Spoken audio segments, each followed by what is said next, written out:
అందుకే నేను ఎప్పుడు కూడా వెంకటేశ్వర స్వామికి గాని అప్రతిష్ట పాలొచ్చే ఏ పని చెయ్యను, ఎవరిని చెయ్యనియనని మరొక్కసారి మీ అందరికీ విజ్ఞప్తి చేస్తున్నా.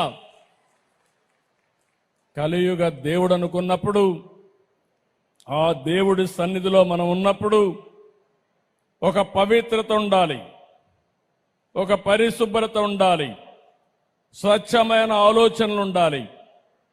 అప్పుడే దేవుడికి నిజమైనటువంటి భక్తితో మనం పనిచేసే పరిస్థితి వస్తుందని చెప్పి కూడా నేను మీకు తెలియజేస్తున్నా. అందుకే మీరందరూ ఒక్కసారి ఆలోచిస్తే,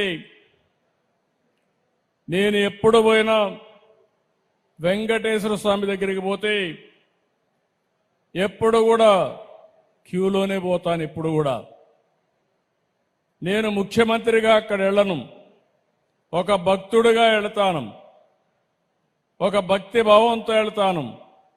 వెళ్ళినప్పుడు అక్కడ సామాన్య భక్తుడిగానే ఉండాలి తప్ప ఒక ముఖ్యమంత్రిగా పెత్తందారిగానో లేకుంటే హోదాతో ఉండడం కరెక్ట్ కాదనేది నా భావన.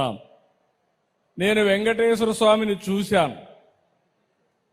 కొంతమంది తప్పులు చేస్తారు, తప్పులు చేస్తే చాలాసార్లు చెప్పేవాళ్ళు. కొంతమంది మనం అనుకోది వేరే జన్మలో మనల్ని శిక్ష పడుతుంది, మనం నష్టపోతాం అనుకుంటాం. కానీ వెంకటేశ్వర స్వామి మాత్రం ఈ జన్మలోనే తప్పు చేసిన వాడికి శిక్షిస్తాడని కూడా మీ అందరికీ విజ్ఞప్తి చేస్తున్నా. ఇది నా అనుభవం. ఇక్కడుండే పాలక మండలి కావచ్చు, ఉద్యోగస్తులు కావచ్చు, పూజారులు కావచ్చు, ఎవరైనా అక్కడికి పోయిన వాళ్ళు కావచ్చు, ఎవరైనా కానీ ఇది నా అనుభవం. నేను చూశాను, క్లోజ్గా కూడా వాచ్ చేశాను. కానీ ఈరోజు అలాంటి సందర్భంలో మనం ఆలోచిస్తే ఆయన పవిత్రతను ఆయనే కాపాడుకుంటున్నాడు. ఈరోజు మీరు ఒక్కసారి ఇక్కడ చూస్తే పోయిన ప్రభుత్వం విధ్వంసం తప్ప ఏమి మంచి చేసిన సందర్భాలు లేవు. ఇక్కడ రైతాంగం మంచి చేసి మంచి సంకల్పంతో భూమిస్తే 5 ఏళ్లు ఈ రైతుల్ని ఎంత వేధించాడో ప్రత్యక్షంగా మనం చూశాం. నరకాన్ని చూపించారు. కానీ ఎప్పుడూ దేవుడు ఉంటాడు.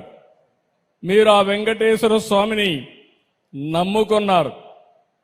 ఇక్కడి నుంచి ఏదైతే న్యాయస్థానాన్ని నుంచి నేరుగా దేవస్థానానికి యాత్ర కూడా చేసి ఈ రాజధానిని కాపాడుకోవడానికి అనునిత్యం పనిచేసిన ఈ ప్రాంత రైతాంగాన్ని మనస్ఫూర్తిగా అభినందిస్తున్నా, ధన్యవాదాలు తెలియజేస్తున్నా.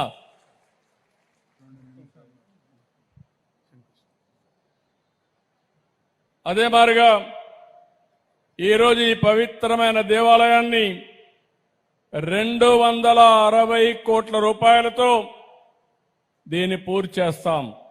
నేను ఒకటే దేవస్థానాన్ని కోరుతున్నా, ఈ యొక్క అమరావతినే కాకుండా ఈ ప్రాంతాన్ని కాపాడవలసిన బాధ్యత ఈ దేవాలయం పైన ఉంది.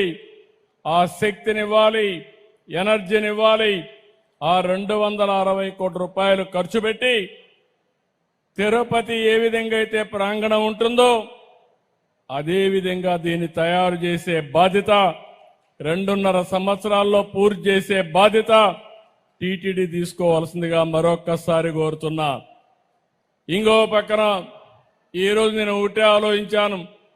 ఎన్టీ రామారావు గారు ప్రారంభించింది అన్నదానం, నేను ప్రారంభించింది ప్రాణదానం, 3వది శ్రీవారి సేవకులు, 4వది దేవాలయాల నిర్మాణం. భక్తులు ముందుకు రావాలి. మీరు ఎంతో ఆస్తులు సంపాదిస్తారు, కానీ మీ పిల్లలకిస్తే వాళ్ళు అనుభవిస్తారు, కొంతమంది పోగొట్టుకుంటారు. పవిత్రమైన కార్యక్రమాలు చేస్తే మంచి పని చేశామనే తృప్తి మీకుంటుంది.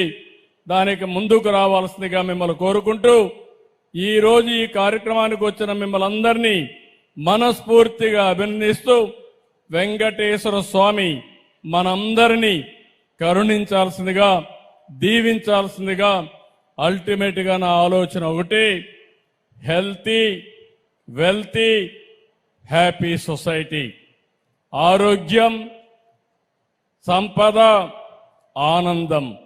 ఈ మూడు ప్రతి ఒక్కరికి ఇవ్వాల్సిందిగా వెంకటేశ్వర స్వామిని ప్రార్థిస్తూ మీ అందరి దగ్గర సెలవు తీసుకుంటున్నా. నమస్కారాలు. ఓం నమో వెంకటేశాయ.